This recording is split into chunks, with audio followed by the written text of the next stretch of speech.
Hi, we are not able to hear you. Your mic is off. So I was muted. That means all the people online did not hear what I just said. It was very important for those people online. I just said, if I'm muted or if I forget to start the recording, so if you don't see a little information that I start the recording in the beginning of a lecture, please tell me. And I'm not looking at the chat window. I don't see if you raise your hands online. So what the student just did now is just perfect. Unmute yourself and talk. I can hear you.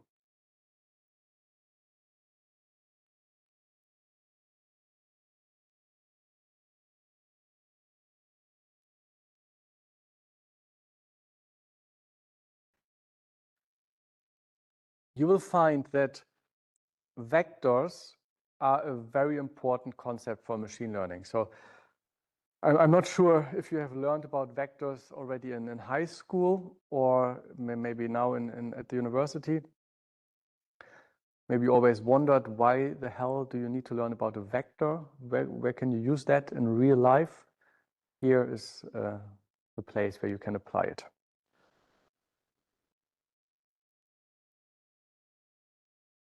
Good. You've seen this in the previous lecture, and we expand this now a little bit. We ignore, so before we look at a regression problem, now we look at a classification problem. So we ignore the salary and we add a separate column where we classify each salary as high or medium. And our goal now is we want to predict a class, and this class is high or medium for each student. The question is how? Again, let's plot the data. It's a bit different than before. We plotted the data already in the previous lecture. Now we don't have the target as a dimension. We just encode the target as, well, as an icon of the corresponding instance. So we have two variables, study time and average marks, x2, x1. Here x1 is the average marks, x2 is the study time. And we take each instance. Let's look at this one, 72 hours, average mark of 1.0. Here, 72 hours, average mark of 1.0. And the student has a high salary after graduation. You can see that here as well. And we do that with all instances. We know where in this vector space the last student is. So we have two dimensions. We have two dimensions here. Each student is represented as a two-dimensional vector. And for the last student, we know where he is or she in the vector space, and we want to know the salary. Any ideas how to do this? What would your prediction be for this student based on this visualization?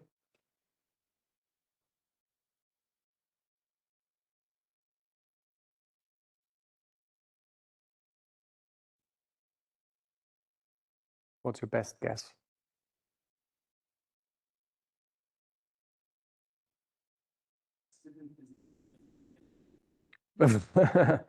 But you have to make a guess. You have to come up with some logic. You raised your hand, yeah? With the baseball cap.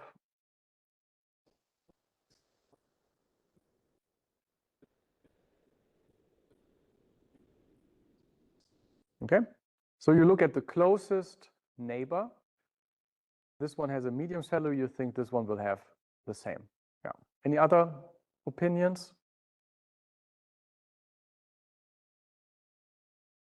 Would there be any logic to justify why it's maybe not medium but high? Yeah. Yeah. If you are not looking at the one single nearest neighbor, but at the three nearest neighbors, this, and then take a majority vote, you would come up with a high salary predictions. And that is exactly what K nearest neighbor is about. You need to decide how many neighbors to choose. and then you take the majority vote of those nearest neighbors. And you take the label of this majority and assign it to your new unknown instance. So in this example, K would be 3, and you would then take a high salary. You would assume a high salary. Now, more realistic data would maybe be looking like this.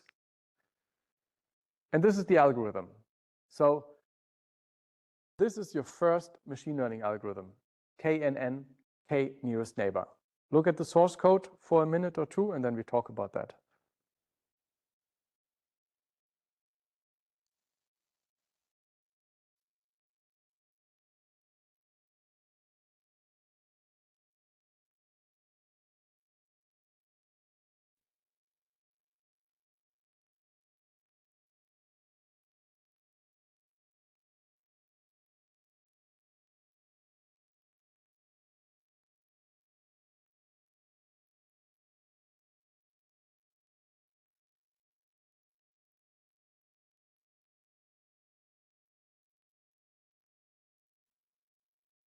What is bold capital X? Have a guess. The input, correct. The input are, in this example, documents, because I just took this source code from some book, and this book is about document classification, but it could be anything. This is your table of input data, your student information like study time, average marks. Then you have Y, which is an array of your labels. So for instance, the salary that they make. And here in this example, they talk about a query X, which is in this example because it's about search. And what you do now is for all documents, or you take your first document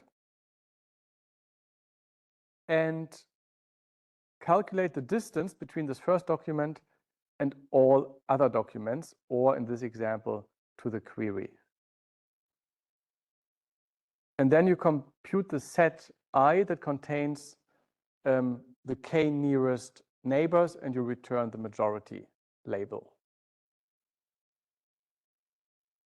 Let's look at that in a bit more detail. So the basic assumption, which is not always true behind KNN, is that instances that have the same features or similar features also are of the same class. Very often this assumption holds true. Like before when we talk about the salary. If you assume that if a friend of yours get a high salary, there's a very high chance you also get a high salary. So typically similar people group together, not always, but often. So you and your friends probably share many characteristics. So a good guess is if your friend gets a high or low salary, so will you. There's no assumption of a model here. Just before, when I showed you the example with the line through the data, that is an assumption of a model, like a function that you can use to compute. You don't have that with KNN. KNN is probably the most simple machine learning algorithm, which is why we start with this. And there's no learning involved here. I sometimes argue KNN is not even a real machine learning algorithm because it's not learning, it's not machine learning, it's just a heuristic. It's just the assumption that entities with similar features share the same labels. It is machine learning as such that you can use this heuristic, this assumption, to apply for almost any computational problem. You can use that to classify documents. You can use that to predict salaries for students. You can use it to predict prices for houses, whatever. So you take this heuristic, you take exactly this algorithm, and you can feed it with whatever data you have, and this algorithm will give you a relatively good prediction. And if something is not working out, you are not changing this algorithm. You are changing the data. You are updating the data. That's the core of machine learning that I told you before. We have binary classification versus multi-class classification. In this lecture series, we talk about binary classification typically. So you have two classes, -1, +1, or 0 and 1, yes or no, like or dislike, cats and dogs. Multi-class classification, as the name implies, has multiple classes. 1, 2, 3, 4, 5. Cats, dogs, elephants, snakes.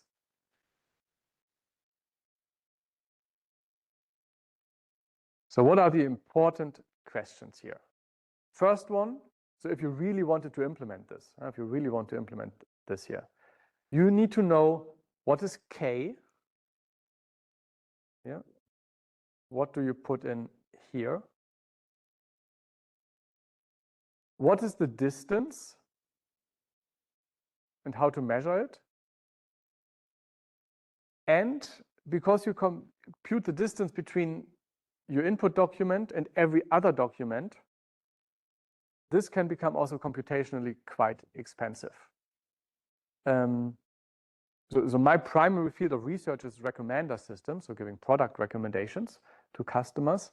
And if you apply KNN to product recommendations, but it's true for probably every field, once you have roughly around 100,000 instances on a normal computer, on a normal laptop computer, you likely run into memory problems and it becomes very slow. So you need some more efficient ways to compute this. Okay. But before we talk about KNN now in more detail, let's talk about measuring the effectiveness of a classification algorithm. I mentioned already, if you have classes that you want to predict, and we had that with the cake example as well, you measure how many classes you classify correctly. But you don't do that for all your data. You typically take some part of your data for testing and the other part for training your model, or, because we don't train a model for KNN, to optimize your hyperparameters. So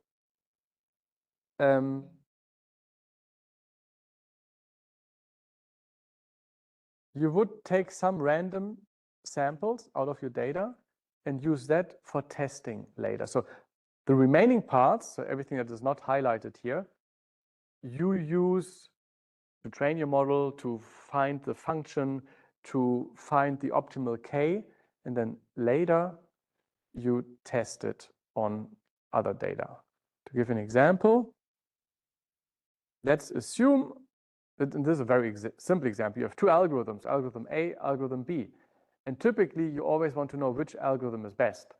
If you write a bachelor thesis, you maybe have an idea for a novel algorithm, algorithm A, and you want to show that it's better than what's out there. Now, if you have an idea for a novel sorting algorithm, algorithm A, you want to show that it's better than bubble sort or what else is out there, algorithm B. And then you compare this. You have your actual class that's given in the data sets, and you make a prediction with algorithm A and a prediction with algorithm B. And then it's either correct or not correct, correct or not correct. And then you just build the average. It's 80 here, 8 out of 10. And here it's 5 out of 10. And then you know which algorithm is better. Higher accuracy, obviously, is better. How to choose K? Do you have any ideas? Just in the example with the high and medium salary, we said, oh, maybe K is 1. Oh, maybe K is 3. Maybe it's 2. How do you know?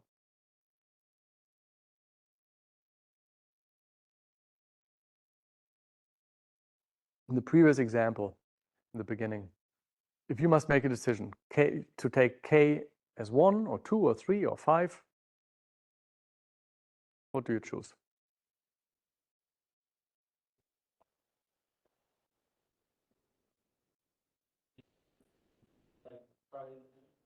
Yep, you can just try out different numbers and see what works best. To show you, and again, visualization always helps. So this is an example of k equaling 1, and then what the effect would be. So you see the dots, so it's blue and orange classes. And so these dots are given in your data sets, they are data points.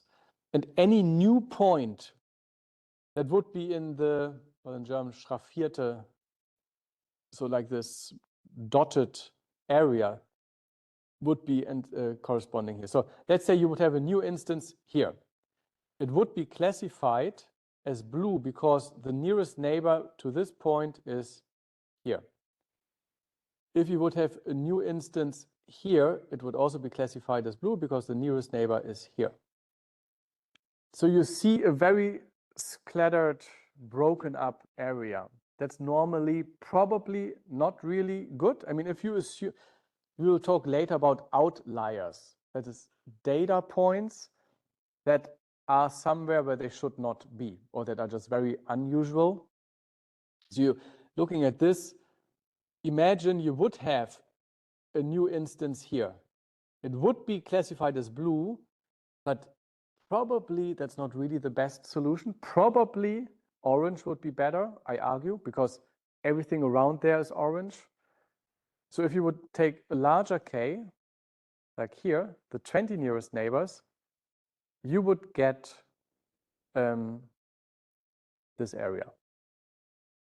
But based on this, you cannot say for sure this is better or this is better.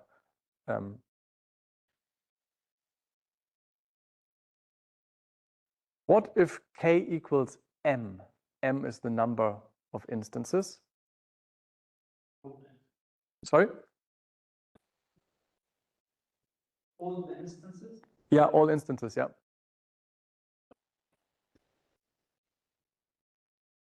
So let's say it's 100, you have 100 instances, and k is 100. So you always take the k nearest neighbors. Yeah. No.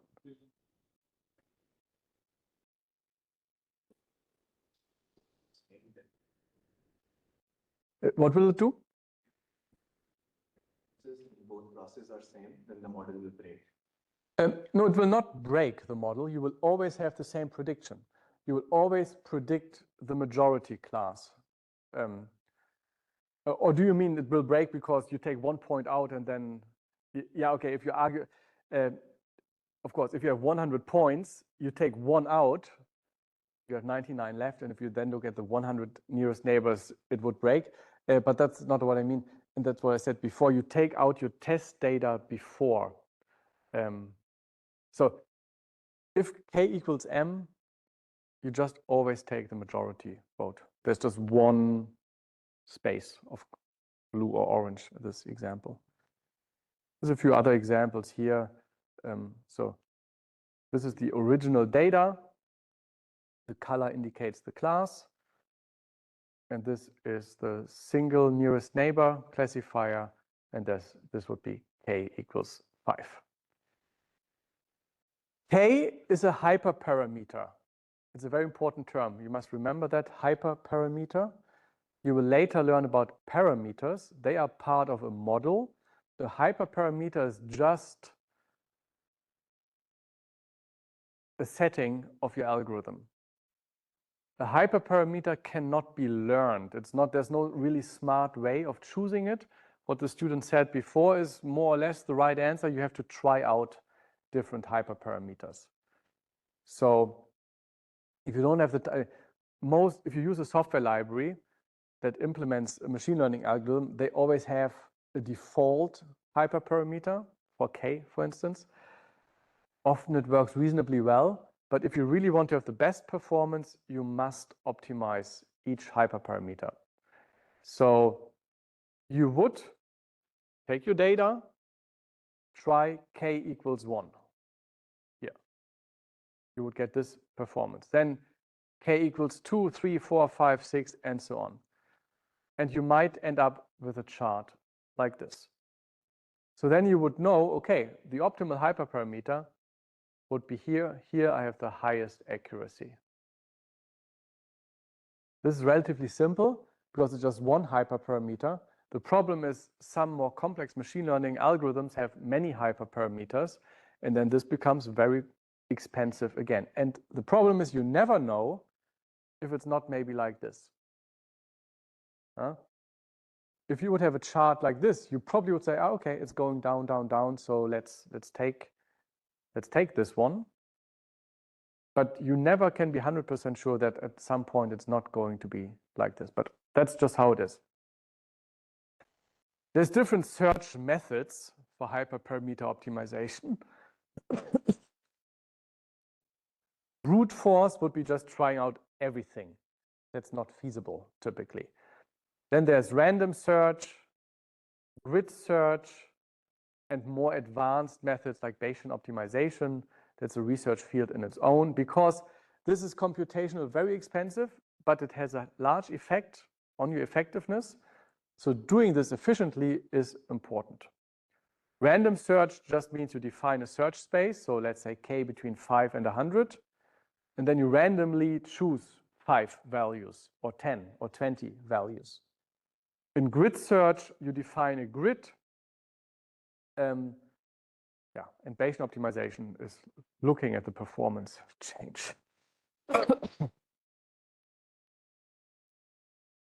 That's a real world example because this looks still quite nice and smoothly. This is how it really looks. And it also shows you something called like cross-validation. In cross-validation, you repeat your experiment a number of times. Like 5-fold cross-validation means you repeat your experiments 5 times. And you see that here, if you look very closely. So if you run, let's look maybe here.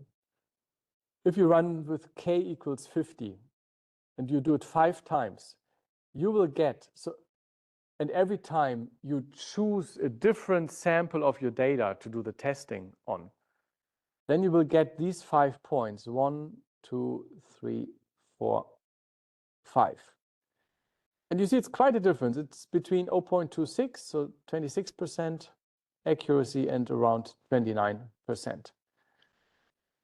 That is because you randomly chose different data of your data set. And based on that, sometimes your algorithm works better and sometimes it works less well.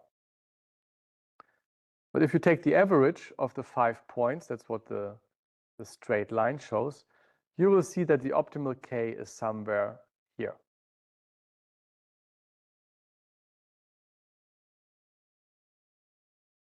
Again, this is hyperparameter tuning. It's not any learning evolved.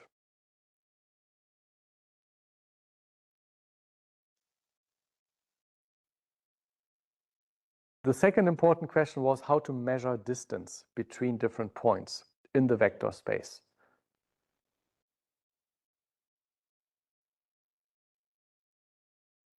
So if you have your given input, you want to know what's the nearest neighbors, you as a human can more or less immediately identify that the nearest neighbors, what they are, although it's also a bit difficult. I mean, for 1 or 2, it's maybe easy, but what are the 10 nearest neighbors? You also would have to measure it. So how to measure distance between here and here? Any idea? How to measure distance between 2 points in a vector space?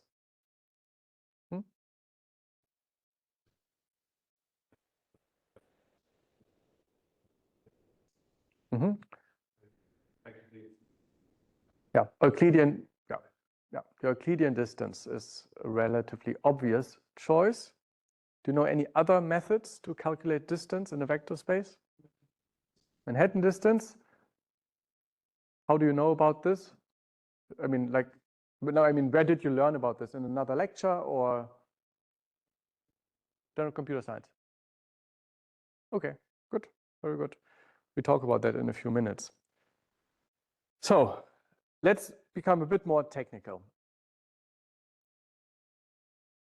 We always talked about tables so far. Now in machine learning, we normally talk not about tables, we talk about matrices. a matrix is basically the same as a table, but mathematically more precise. So what you see here is our instances. That's our, wait a second. Yeah.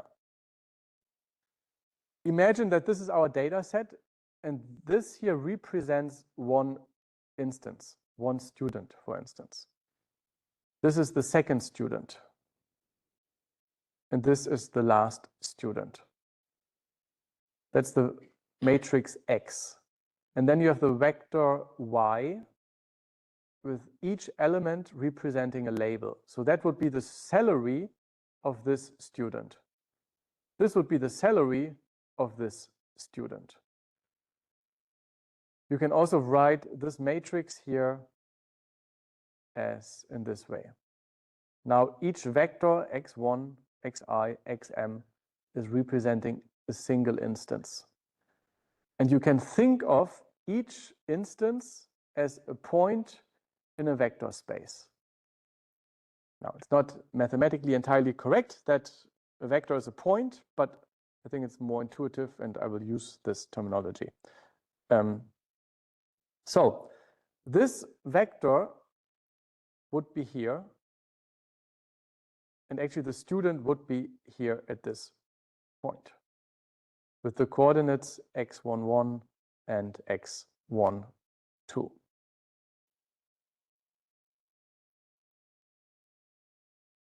So these are the three instances in our example. You can imagine all data points to be in the vector space. So the number of columns is equal to the number of dimensions in your vector space. Each instance has, so what did I use? N. Each instance has n features. That means your vector space has n dimensions. And you have m instances, so students, for instance. Each feature or each attribute equals one dimension in the vector space. Okay, now again, what's the distance between this point or vector and this point or vector? And as the student mentioned already, a relatively obvious way to calculate that is the Euclidean distance, or also called the L2 norm.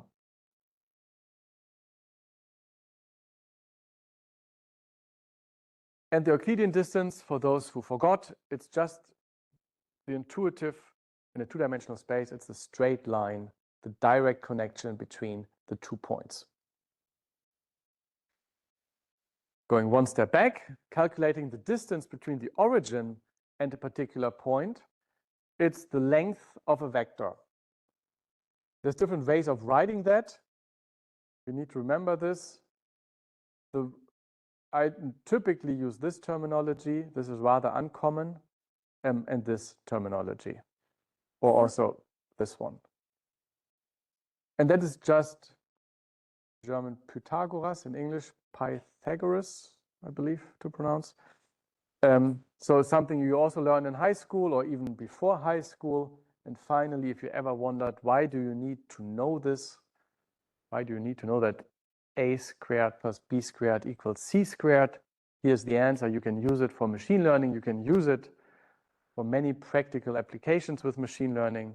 And it's not just used in machine learning, it's used for recommender systems, it's used in information retrieval.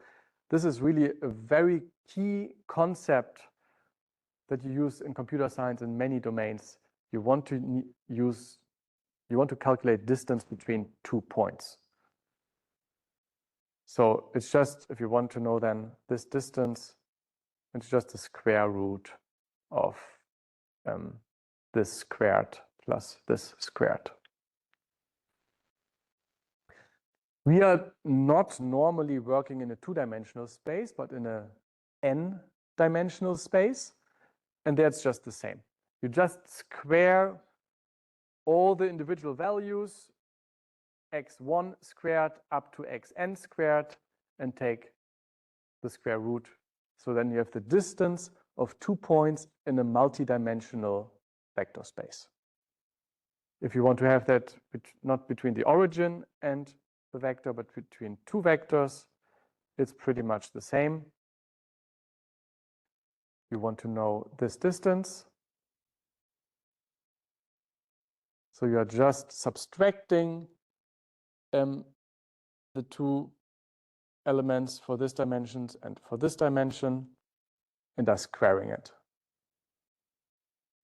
So this one here squared, the subtraction of these two values squared plus subtracting these two values squared, and then the square root of that.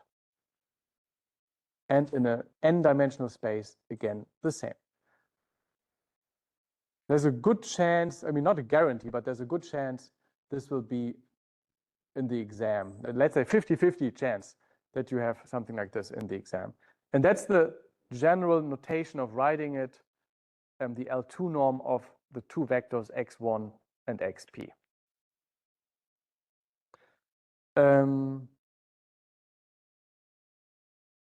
Yeah, we don't do that. You will do that in the lab session. If you want to know, so we can skip that. It's not a question. Yeah. So, sorry?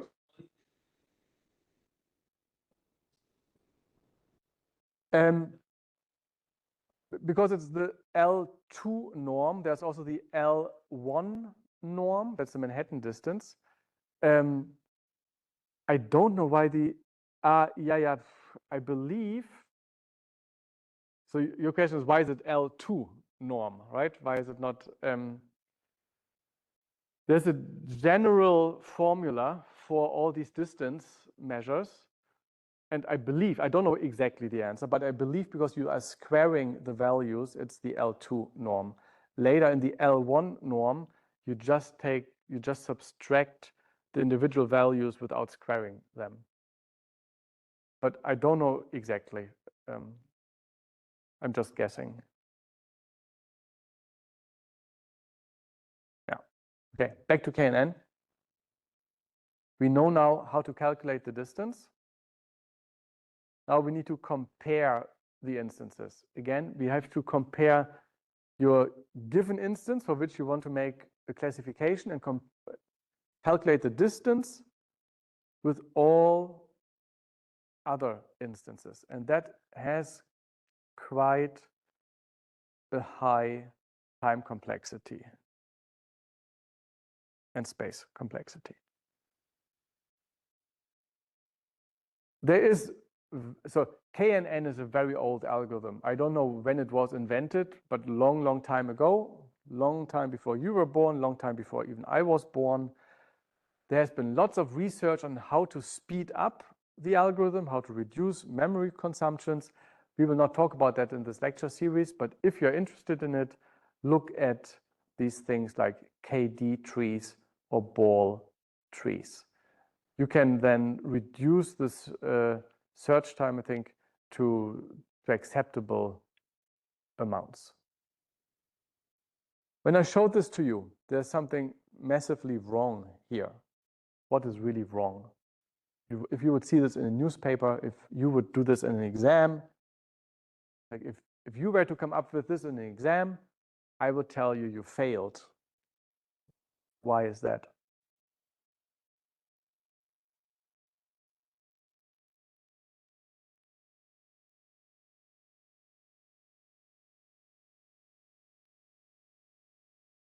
Give the others 1 minute or, yep.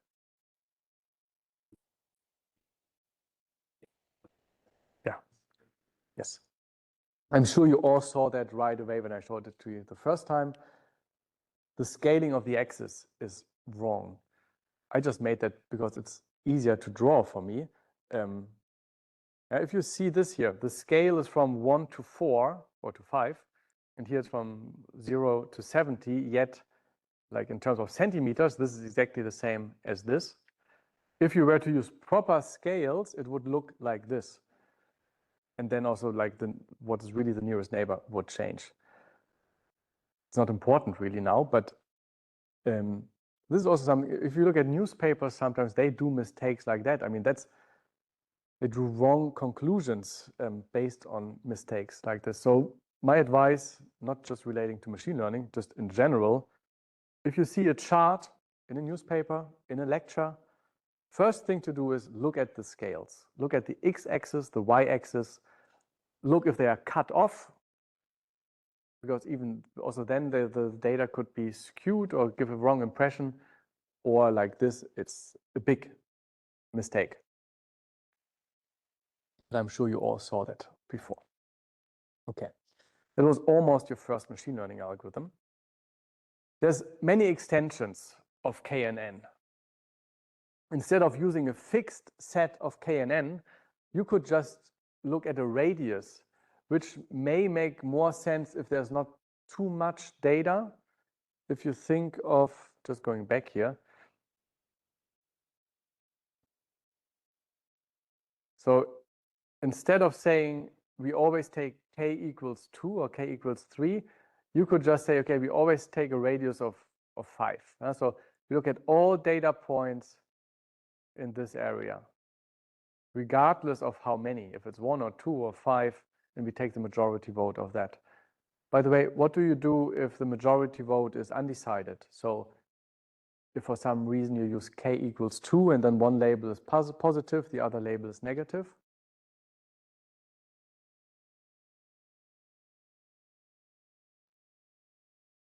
But ideally, you don't choose an even k because then you don't have this problem. But if you do, you just roll a dice. It doesn't matter.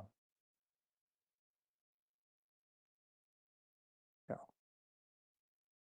Everything I'm talking about, you like using a radius instead of a fixed k, or you could also use a weighted distance. So the further away a point is, the less stronger the label is weighted. You can reduce dimensions. All of these things, it would be easily possible to give an entire lecture about that, about all these things. There's lots of work like published in books and research articles. So for some reason you think, oh, that's really interesting, I want to know more about that, just do your own research or write a bachelor thesis about that. Maybe not about KNN because there's so much work on that already, but you can also use KNN for regression. We have used it for classification in the past half hour, but you can also use it for regression. Very simply, you just take the k nearest neighbors again, and then build the average, for instance, of those classes. So if you use k equals 3, you take this salary, and this salary, and take the average. And that would be your prediction for this. It's not so common to use KNN for regression, but you can do it.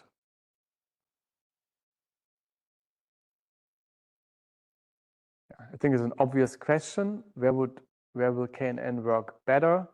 Of course, here in this area. But also sometimes can help to look at the data to identify if KNN will work well or not. Yeah, let's talk about more distance measures, but actually about one more distance measure.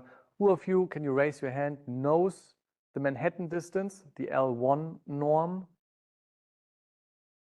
Okay, a relatively small part. Okay, where did you learn about it? Also here in computer science in the bachelor, or?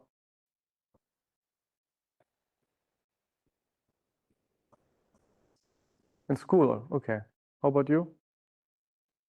In your bachelor, so now you are a master student, mechatronics?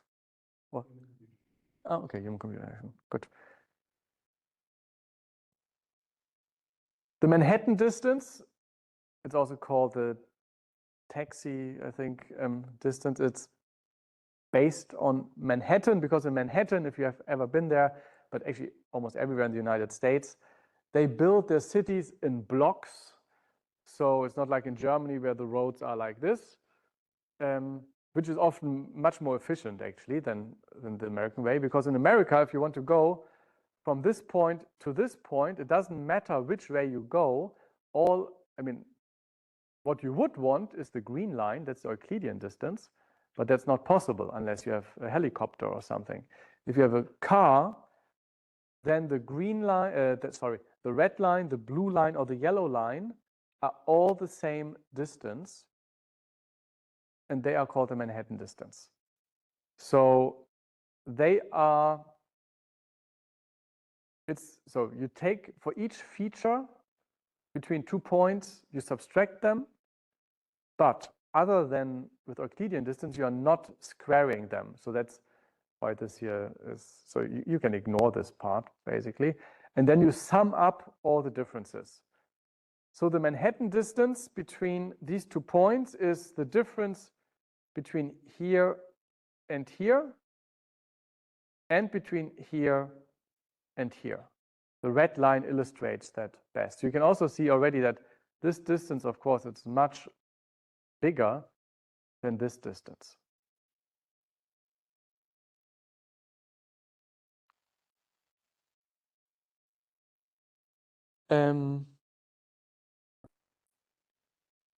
You use Manhattan distance very often in the field of graphics, but in general, the Manhattan distance makes sense when you have very different features, where like a difference in each feature is important.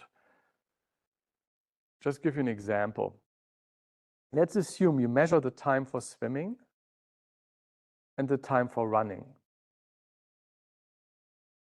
Then the L1 distance between these 2 points would be 2. The Euclidean distance would also be 2, because here you can see the Euclidean distance, it's a straight line, and the Euclidean distance would be 2 everywhere at this radius. The Manhattan distance would be 2 everywhere at this square. In other words, everywhere inside the square, the Manhattan distance is lower than 2. Outside the square, it's larger than 2. And here, everywhere inside the circle, the Euclidean distance is smaller than 2. So you can see that in this area, the Manhattan distance is larger than the Euclidean distance. Manhattan distance is larger than 2 here, and its Euclidean distance is smaller than 2.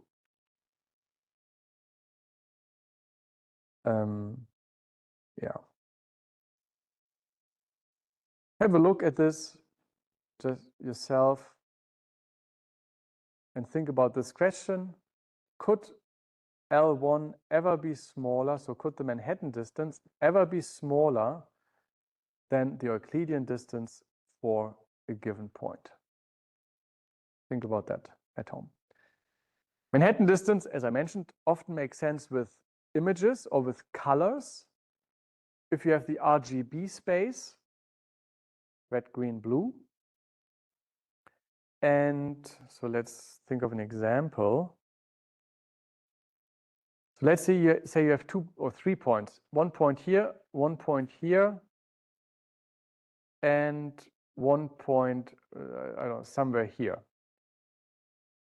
Then the difference between this point and this point in terms of Euclidean and Manhattan would be the same. It's just a difference in one color, the red value. But if you have a point here, then the Euclidean distance would be the same. So this distance, the Euclidean distance would maybe be the same as this distance, but Manhattan distance would be larger. And that can make sense because here 2 color values differ, red and green. And if you want your system to like punish something that has 2 different color values over a different point where only 1 color value differs, then Manhattan distance makes sense.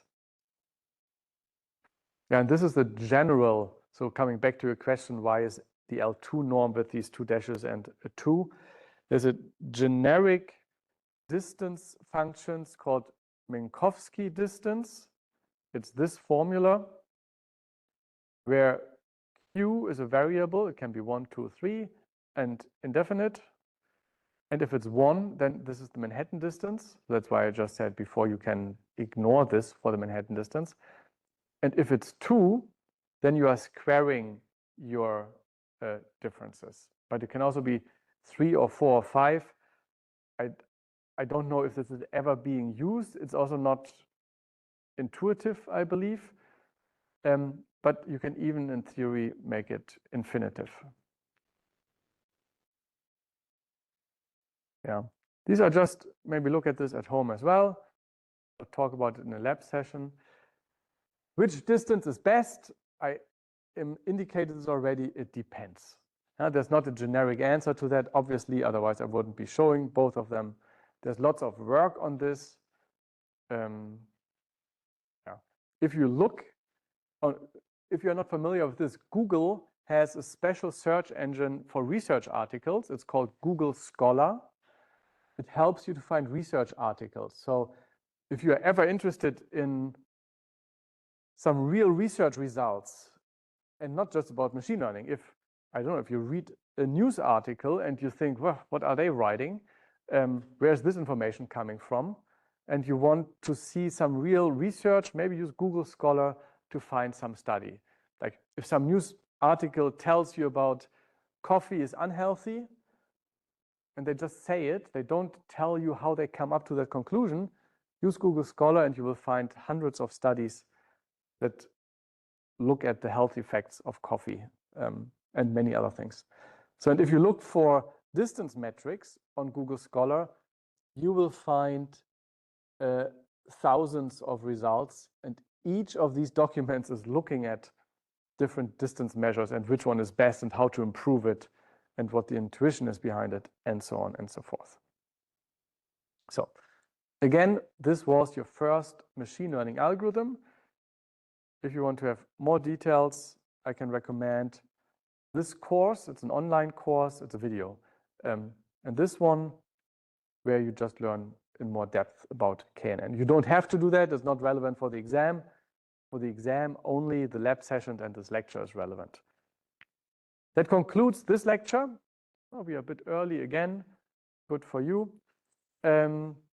Next lecture, we learn about linear regression. That's what I showed you in the beginning, where you try to build this model. That's what I would consider real machine learning. Do you have any questions? Yeah.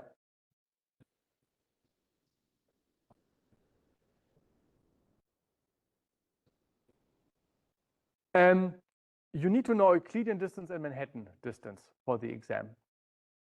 Yeah. Good. Okay. Thank you very much.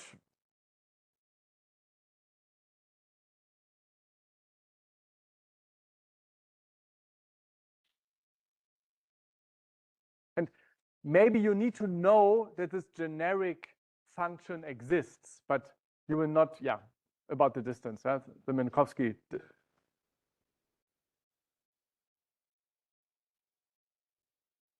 So far, this formula was never in the exam.